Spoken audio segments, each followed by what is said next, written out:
चले बाबा का बुलावा आगे,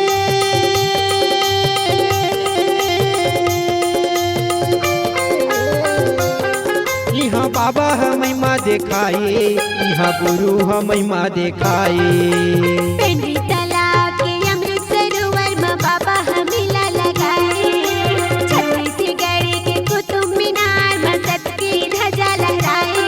चले बाबा का बुलावा आगे,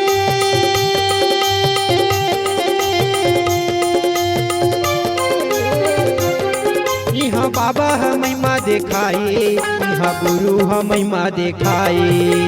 पेंड्री तालाब के अमृत सरोवर में बाबा है मेला लगाए, छत्तीसगढ़ के कुतुब मीनार में सत की ध्वजा लहराए।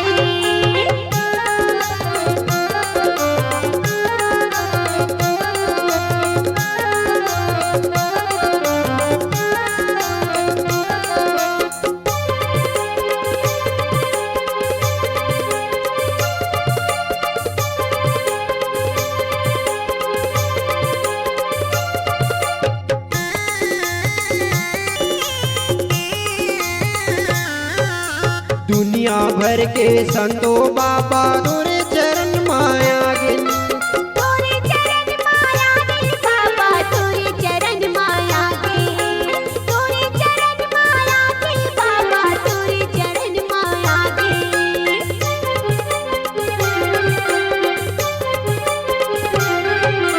सुंदर डुबकी लगावत है बाबा गाबो मात नवा के। सबो मात नवा के बाबा, सबो मात नवा के, सबो मात नवा के बाबा, सबो मात नवा के।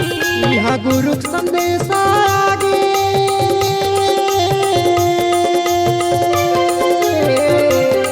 यहाँ गुरु के मेला भरागे, यहाँ गुरु के दर्शन पागिन।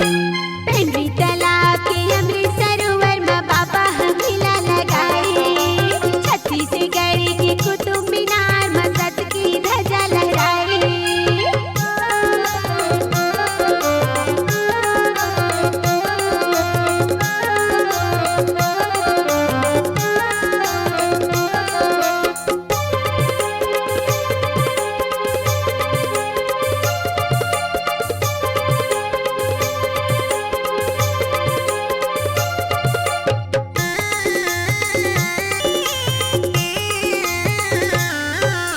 जोड़ा नरियर धर के आयो बाबा तोरे असन माँ, आयु तोरे आसन माँ बाबा, आयु तोरे आसन माँ, आयु तोरे आसन माँ बाबा, आयु तोरे आसन माँ।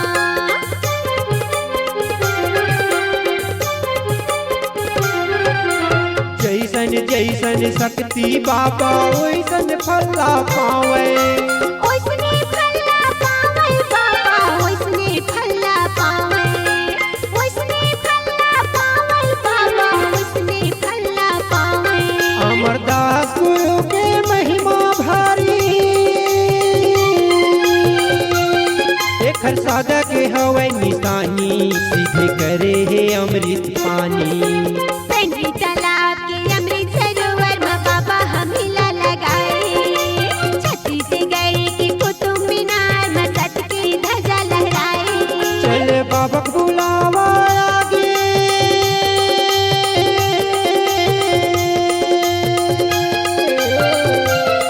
यहाँ बाबा है महिमा दिखाए, यहाँ गुरु है दर्शन दिखाए।